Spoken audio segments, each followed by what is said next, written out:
This is the TAF Hub, a show brought to you by TAF Africa Global to educate you on real estate matters, to mentor you and inspire you. After 48 years of working and also traveling all over the world, I am ready to share my experience with you, especially those young ones who follow me for inspiration.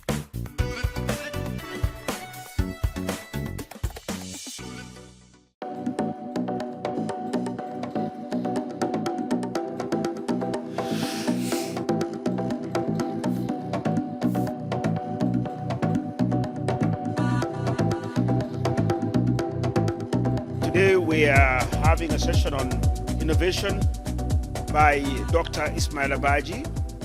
So he's going to speak about innovation, and I'll allow him to go deep into it. But as you know, without innovation, we would not be here today. Without innovation, the world cannot progress. And some of the things that I think about with innovation, and very close to us these days, is technology, but drones being flown. I remember very few years ago in Senegal, whenever there is a big lamba, the wrestling in Senegal, what do you see at times? With Desert TV, Desert TV will fly a helicopter with a camera, shooting the lamba. Today, what do we see? A very small, more or less like a toy, being flown around, controlled on the ground, and it's taking probably better shots than what the helicopter would do. So that's all because of innovation. And innovation is not only about new things, but also it's about challenging, the status quo, what is existing. Thank you, Uncle TAF. I always begin by giving gratitude to Uncle TAF, because as I mentioned last year, Uncle TAF is a lit candle that keeps lighting candles, not only across Gambia, but across the continent of Africa. So even from the moment I arrived to Gambia with an idea and a lot of courage, he saw also something in me to share his platform. So I always thank him, but also hope he also serves as a role model for people like us to pay it also forward when we have an opportunity. So thank you, Uncle TAF. How many of you guys here are older than 18.8 years? By raise of hands. If you're older than 18.8 years. Every single one of you guys. What does that number mean to you guys? The average age in Africa, over 1 billion people, right now is 18.8 years. So from this moment forward, stop thinking you're young. You're older than the average African. When I walked in, a lot of you guys had cell phones. I'm not sure what content you were feeding your minds. But last night I watched a video about the Botswana Digital Innovation Hub, a $60 million investment that the government of Botswana made. Inside that hub, Botswanans are creating cell phones. I want you guys to keep that at the back of your mind as we have the conversation that we're going to have about innovation. There's a quote, some of you guys may not know where it comes from. It reads, "Like the light of the sun, it beautifies all things on which it shines on. And it is no less welcome at a palace than it is welcome in the humblest of homes." Just think about that. Who wrote that quote? There's a guy called Lewis Latimer. Everybody could tell you Thomas Edison invented the light bulb. We've heard his quotes, innovation is not, he just found, I think, 10,000 ways of not doing things the right way. So the whole world credited the light bulb to Thomas Edison, a white man. Lewis Latimer was a son of an African slave. His dad was a slave that even after they got freedom, you could imagine the circumstances that got in the way. The first light bulb went out after 3 hours. So imagine modern day, if you kept buying a light bulb that will only last for 3 hours and you need a new light bulb.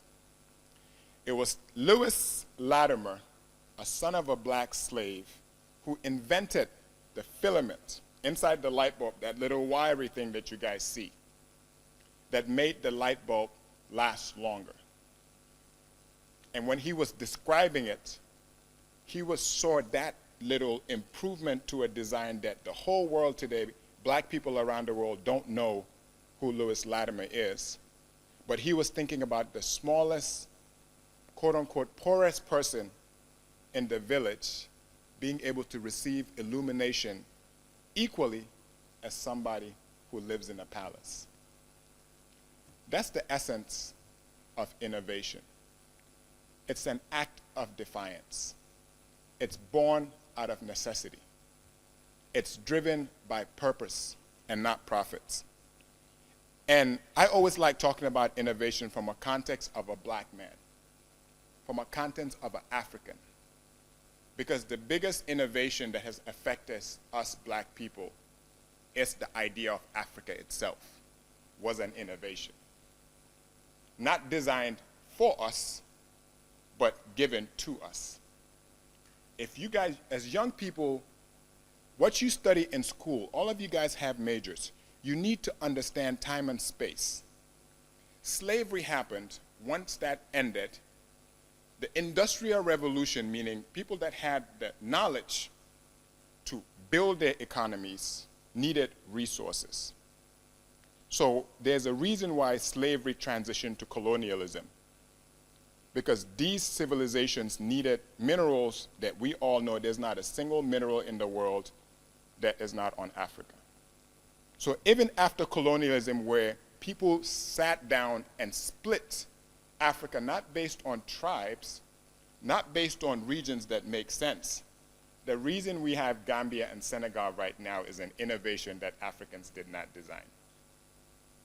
The reason why if you have to go from Gambia to Lagos, you need a Dalasi, you need a Cedi, you need a Leon, you need a Naira, you need a Sefa, and then you arrive in Lagos and somebody will see me or Uncle TAF and think I'm Igbo or Hausa. That was an innovation. Because at that time, who was developing that idea was serving a need that they had. So a lot of our systems, when we sit down and realize, why hasn't innovation benefited us? Because we haven't had the opportunity to dictate innovation on our own terms. That's the moment we have in Africa right now. That's the advantage where the average age being 18 years old that could have an idea, you could run with that idea and have so many iterations of that idea for 30, 40, 50 years. But don't ever forget moment of time and history as a black person in Africa when it comes to innovation. Innovation is a pathway to prosperity. There's no doubts about it. All the countries that we hail as great innovators realize that countries are not built by public sector. Innovation is least effective in the public sector. One of the downsides or the attributes of independence when we found it across African countries was statism, meaning we took models of governance, which were also not African, planted it into Africa, and consolidated all the building of the nations on the state. What that did was it dulled out our propensity to want to solve our own problems. So a lot of problems that we have missed opportunities for innovation has become long-standing habits of our systems prostituting our problems. I know there's a visceral reaction when you hear that term, prostitution of our problems. But if the problem is the commodity in which our societies are built to seek help via funds or ideas and not try to cultivate switching Crab Island to a Tivit, which I saw Uncle TAF was involved in, which is not Mam Yasin's Starfish Academy revolutionizing girls' education from an empowerment and value creation standpoint, which is not Cheikh Tijan Seka taking Lebon Lupin stories, and turning it into modern day media stories that the whole world could consume. That's a mindset. So the same way innovation is a mindset of seeing how do I solve our modern day problems, not for me to be wealthy, but for me to give back to humanity. Poverty is also a problem. I want all of you guys to verbalize, I am not poor. I can't hear it. It's not loud enough. We are not poor. We've never been poor, guys. We've had poor systems. We've cultivated poor habits. We've been born in poor circumstances. But Africa is not poor. We have never been poor. What you think, you become. What's in your heart, you become. Even spiritually, it tells you in most of the scriptures, they tell you a man is what he thinks. If you wake up thinking you are poor, you will live a life of poverty. But we're not poor. Our founding fathers were not poor when they tilled the soil and God gifted them with gold. Our founding fathers were not poor when they tilled our soils in this continent and God gifted them with minerals, with oil. We're not poor. So that's the one mindset we as a young generation, leveraging on the wisdom of our elders, need to change. We're not poor. We have poor systems. We have poor habits. We have poor leadership. We cannot lead ourselves. And this will resonate with Uncle TAF. When we talk about innovation, I see innovation, if God gifts you with the burden of innovation, you cannot start that journey. Renovation comes before innovation. Uncle TAF is in real estate, so he'll understand that concept. As individuals, you have to renovate your inside for you before you could innovate on the outside, not for you. Renovation on the inside is apprenticeship. Renovation on the inside is entrepreneurship. Renovation on the inside is studying the history of your people to understand that things are not happening to us constantly. We are allowing it to happen. So when you reach a certain level of skill and discipline, then your renovation is complete for you to have an open house and now go out and serve. Because man truly finds himself the moment he loses himself in the service of others. Man truly finds himself when he loses himself in the service of others. There is a common understanding like-minded innovators and entrepreneurs have. Society will laud us as successful, and wealth is the metric that they use. Aki megnako, halis bedugana. But most of us are not driven by wealth. Gambia especially, if you are driven by wealth, you'll never innovate in Gambia because it's one of the worst places to innovate, and I'll tell you guys why and how. It's rooted in finding your problems, and as Margaret Wada of Senegal once says, innovation and entrepreneurship is criticizing by creating. It's a sense of defiance. It's you not liking something about how people's living conditions are, and Uncle TAF building the idea without permission. It's Mam Yasin seeing gaps in how education is affecting, or lack thereof, the lives of women, especially in the Gambia, and then doing something about it without permission, and sometimes without help. It's me realizing that my grandmother died at 56 years old from hypertension and diabetes, and building a model of healthcare that if she was around, her chances of living to meet my daughter now would be likely. It's criticizing by creating. So as you guys cultivate the halls of our universities, anything that you do not like, stop criticizing if you do not have a plan to create an alternative. Every Gambian could tell you about everything that is wrong about our nation. The moment you ask them, Losiwa, nakalanak, they go quiet because they don't renovate internally. We lack mirrors. So within that government be politics, and I'll tell you guys about politics because government has a role in innovation. True innovators and entrepreneurs don't care about politics because we see the game in politics.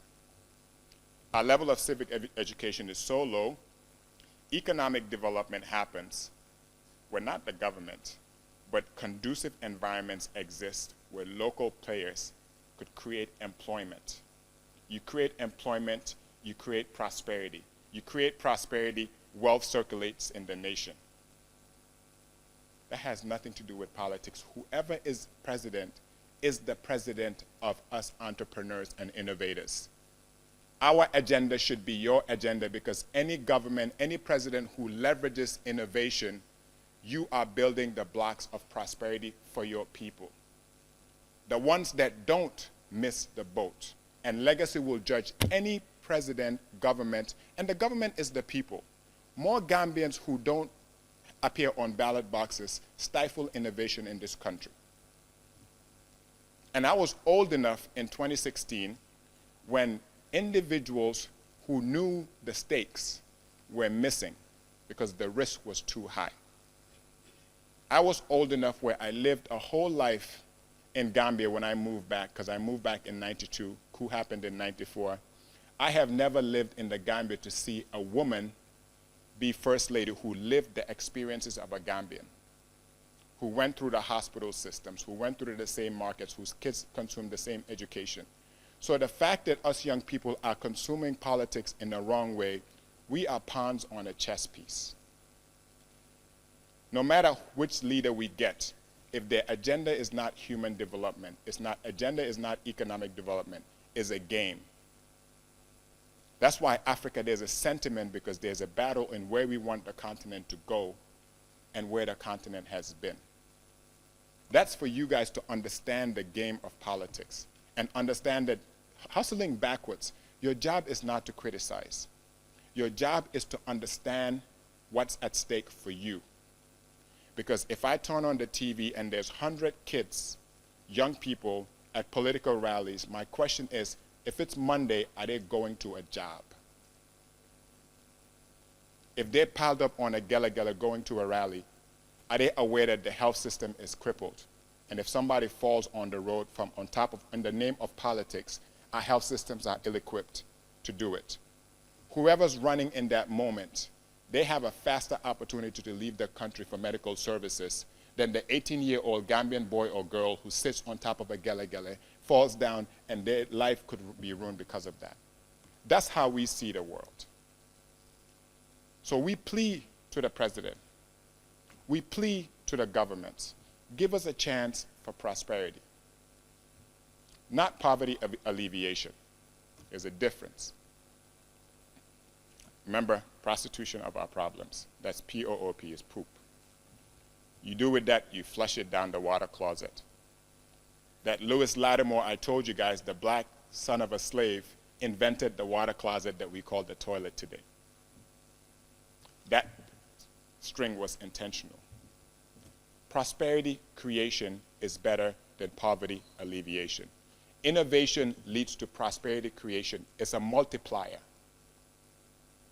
Poverty alleviation is somebody giving you fish for a day. Prosperity creation is somebody teaching you how to fish so that you could own your own fishing industry. That happens in innovation. So the role of government is not for us to decide who is the steward of our nation. It's for the government to act as fertilizers and weed killers. Because innovation needs critical components, no matter how good your idea is. If the environment is not conducive, access to capital, protection of property, which is a blessing. Innovation is also happening in the Gambia because people like us who were in the diaspora, 10 years ago, we would not dare invest in the Gambia because on any given day, our business could be taken away from us. So there's also progress that us from an entrepreneur is slow, but it's happening.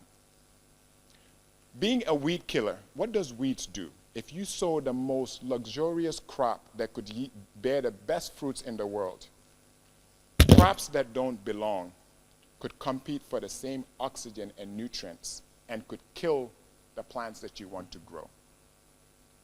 Weeds are like corruption. Weeds are like bureaucracy. It takes 6 hours to open a business in Rwanda. 6 hours. That's a country that's serious about innovation.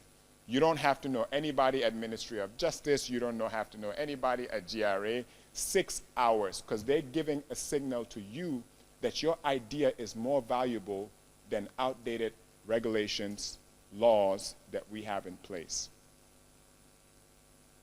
I'm telling you guys all of this because no matter how valuable our ideas are, it's unfortunate the faith of our nation, the faith of our entrepreneurs, the faith of our innovations will be in the hands of our ecosystem.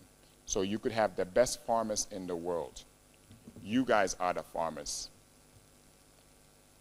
You guys have ran. It's time for you to run your race.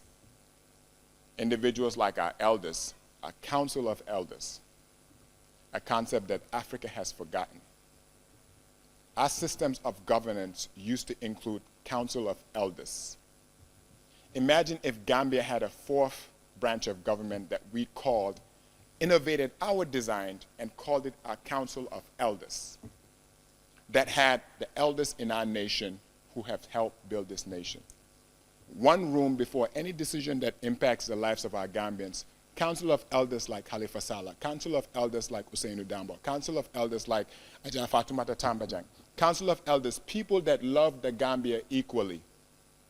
Usainu Dabo loves the Gambia, Adam Abaro loves the Gambia, Halifa Sallah loves the Gambia. The late OJ, may his soul rest in peace, our founding father, he loved the Gambia. These people are unified in their love for Gambia. What we may disagree on how we want to do it.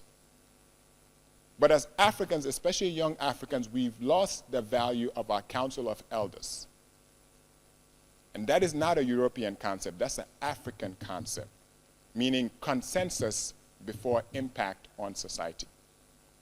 And that is an innovation. When I envision what I want the future of Africa is to be, when it comes to innovation, is the whole of Africa having one passport, the whole of Africa having one currency. It's us deciding that these methods of governing our people have not benefited the masses because it becomes a competition for who is in charge of handling the affairs of their nation and their agenda. These are things that I want you guys to start thinking about before you start cultivating your idea. Because for every 10 of us that have intentions of creating, 9 of us Gambia jarol nyuko. Gambia jarol nyuko. Te amna yena wahi ngeen balal ma aha ñuko wara dega ñoko wara dega. Gambia dekk ku nekk la xejal nañ ku nekk. Waaye tamit suñ yaay dañ sëy bu métti pour ñu bañ a gis seen doom yi tekki si dëkk bi. Te nuñ ñaaka every day koo xam ne sa maam juddoo fi mu ngee ñëw ut si fi xaalis soo dëkk bi ñàkkul.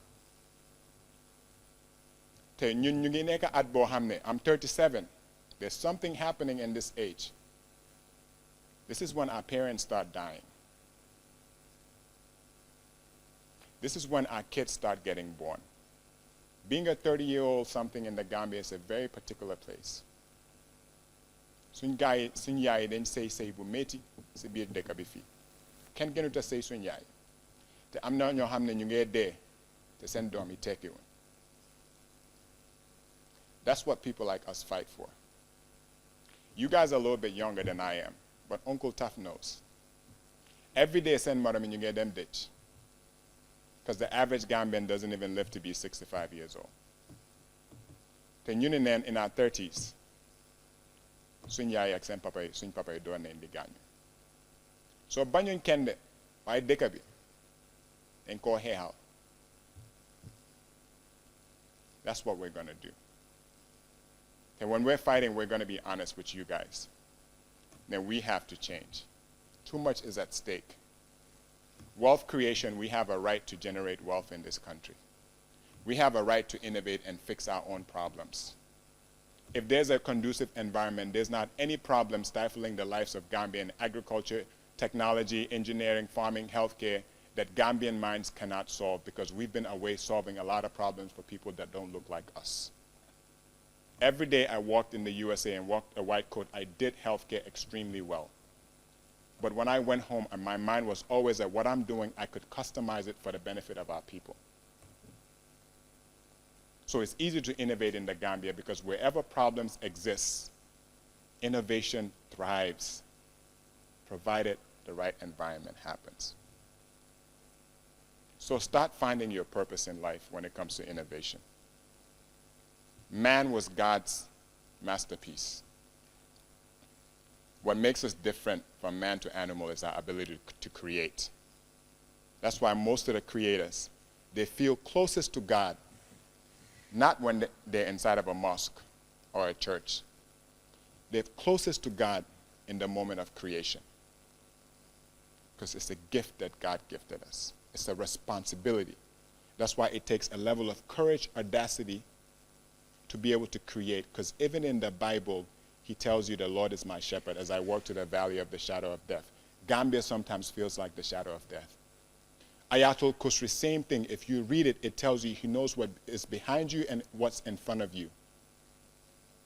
So he is telling you that if he gifts you with the ability to create, Domi Adama Ame Wutsa Warsak, no man could dictate your fate because you're creating on his behalf and you are his masterpiece. So when you leave these halls, know that the idea that you could have, the problems you could solve is already in you.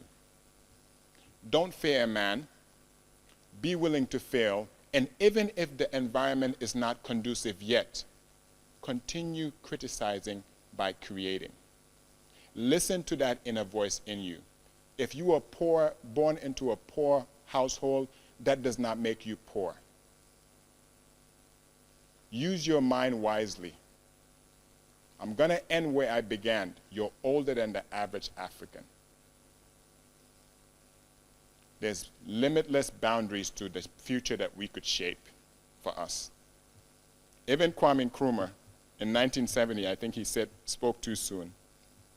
He was saying we have to do things in a decade that it took other people centuries to do. We have our generation, we have to do things in a decade that it took other centuries to do. But the whole world knows Africa is primed. We're ready. People like me, Mam Yasin, we've been around the world. Uncle TAF has been around the world. There's nothing, technology is the most democratic element in this life. Nobody owns technology. So I'm going to call you guys to action. Your innovation journey is how you find your purpose in life. You don't have to be the innovator to be engaged in innovation.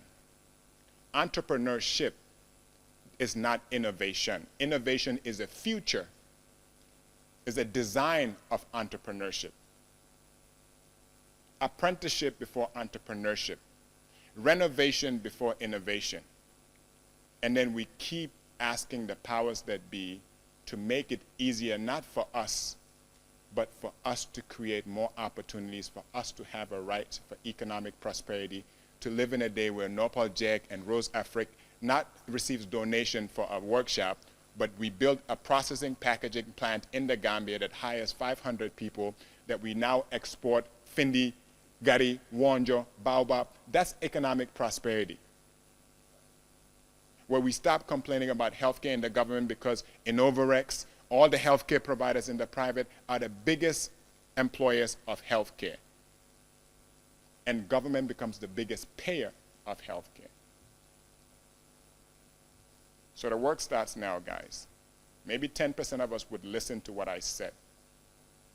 But we have to fight now more than ever. Because Senjara, I'm watching.